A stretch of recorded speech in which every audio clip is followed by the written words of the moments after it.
Hello and welcome to Supermiata. Going to take another walk around Kaiko. This is part 2 in our series. I think we'll probably end up doing about 4 or 5 videos on this as the car progresses. Right now it's actually, despite looking kind of fancy, it's basically pretty stock underneath. It's just got the Xidas and I think possibly end links on it. Yeah, that's about all it's been done to it mechanically so far. Still completely bone stock engine and interior and whatnot. But we got the paint done, we got the flares on. These are from DG Motorsports. This is what they call their big flares. The fronts turn out fit perfectly. These wheels are 18 by 10, 45 offset, and the ideal offset in a 10-inch wheel for a Miata is closer to like 40. Kind of depends on the camber you're running and the tire and whatnot, but about 40 or so. And that's with flares. If you run them with the stock fenders, you got to kind of roll and pull them and flatten them and get kind of aggro with them. But if you put flares on it, you can push them out a little further. So we're probably going to run a 10 mil spacer on these. Now we've got studs on the front. We've got some RX-8 hubs, which it turns out are no bigger than the NC hubs anymore. I think years ago they used to come with a thicker hub flange, but the NC hubs that you can find in the aftermarket now have the small hub like the MX-5 hub, so it's kind of disappointing. So we're going to look into getting some bigger hubs either made for it or maybe doing our own. I'm not sure what we're going to do there, but I'm unsatisfied with the current hub options for the NC front right now. But anyway, the studs allow us to put a spacer in, so we'll run a 10 mil spacer there. The issue we found is when we put these DG flares on is that the rears are huge. They're built for like staggered, so you can see they're too wide. I'd say, I don't know, probably about 25, 30 millimeters too wide. Even with the 10 mil spacer on there, they're still going to be, you can see there's a bit, their flares are bigger than they need to be. So what we're probably going to do with these here is actually trim these. Going to take these. We have nutserts in the chassis here in the fender with these little button head screws holding them in. You can see there. So we're basically going to shave this down here and see if we can take this whole fender and sort of move it closer to the body. I don't know if it'll work or not. We're going to give it a shot. This paint, I don't know if you can see that. Paint's pretty. It's just a paint formula that I came up with.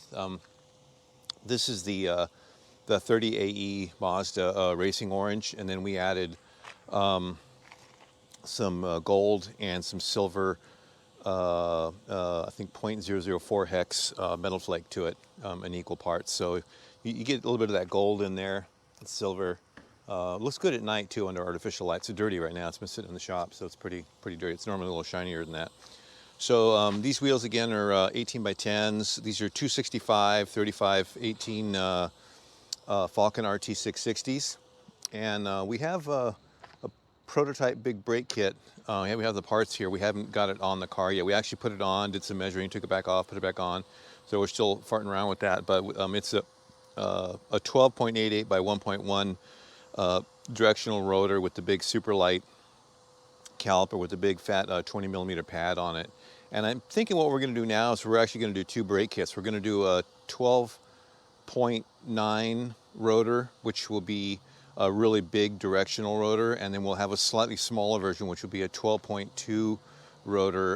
The reason to use the 12.2 is there is one particular Willwood part number that's really inexpensive. So you'd have a really inexpensive replacement rotor. So it'd be good for like somebody who's doing HPD on a budget, doesn't have a lot of power, or just wants a street setup and doesn't really need all the braking power, just wants a badass looking brake in there. You could use the smaller 12.2 rotor. But if you're gonna go racing with it, or you got forced induction, or do endurance racing, you want to stick with the bigger 12.9 rotor. So we'll probably have 2 versions of that kit. This has got Xidas on it with the race springs. This is currently 130 mil pinch weld. Front and rear. I think it's pretty much sitting level now. So at this level, at 130 mil pinch weld, it still has, I believe, I can do the math here in my head, 130, about 45 or, no, it's about 60 millimeters. I take that back, 70 millimeters of bump travel. So at this ride height, as low as it is, it'll still go down 70 millimeters before it bottoms. So it's got quite a bit of bump travel. That's really the kind of the hallmark of the Xidas, both the front and rear. Let's see, what else have we done? That's pretty much, oh yeah, the hardtop, duh. This is also a DG Motorsports hardtop. A decent fit, not great. I mean, it's not like an OEM fit or anything, but this is an HPD car, so we're not concerned about it being, you know, show car perfect. It's got the acrylic rear window. Polycarbonate's better, but they don't offer a polycarbonate, so we just took their acrylic window, and then we put the roll bar in it. Oh, we gotta take the key out here. Get rid of the beeps. We've got a Hard Dog roll bar in here. This is the Hard Dog M2. See if I can pull this forward. How can I do this with one hand? See if I can. Nope, that's not gonna work. Oh, there goes the camera. So anyway, that's the Hard Dog roll bar. See, the clearance is pretty good. Sits behind the headrests. We had it paint matched. Doesn't have any harnesses in it now. The interior is completely bone stock. Only thing we've done is the extender steering spacer that's available on our 949 Racing and Supermiata site.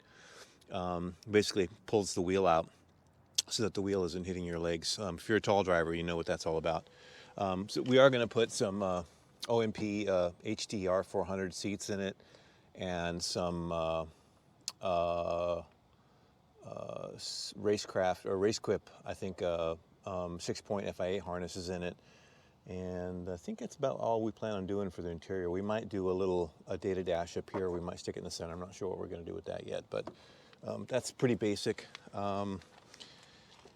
Graphics wise, and we had some people asking us, oh, this spoiler, by the way, this is an eBay lip spoiler. This was in our first video.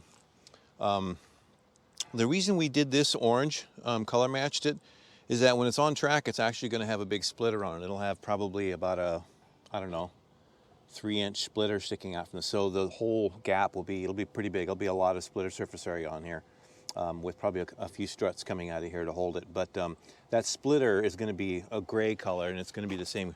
This is the factory gray, so we're going to keep that gray, and then there'll be a gray splitter there. And then for the back, it's going to have a ducktail.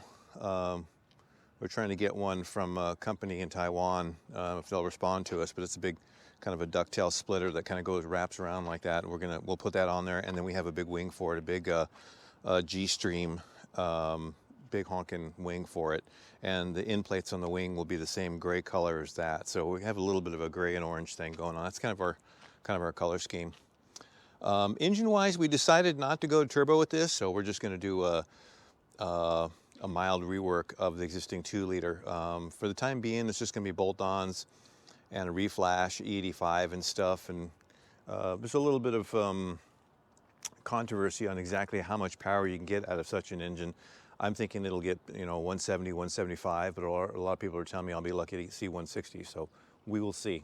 And some sway bars, and we are doing 863 bushings for that. If you've been following us, our NA and B, we've had a real popular bronze bushing kit that's we released last month, and we'll be doing it for this car too.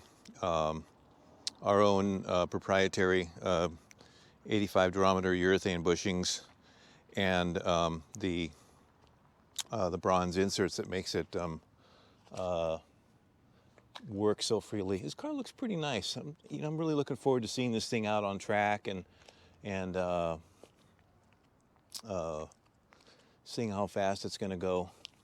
It's certainly going to handle nice. It handles nice now. It's got stock sway bars on it now. It's basically just got the Xidas with the race springs on it, and it's just a ton of fun. It has a ridiculous amount of grip, even with just the tires and the shocks. But we're looking forward to getting it on track. So that's about it for this video. I guess we didn't really tell you much more than what you can see, but we'll have another video in probably a couple more weeks once we get some of the engine bolt-ons and get it on the dyno and see what it'll do.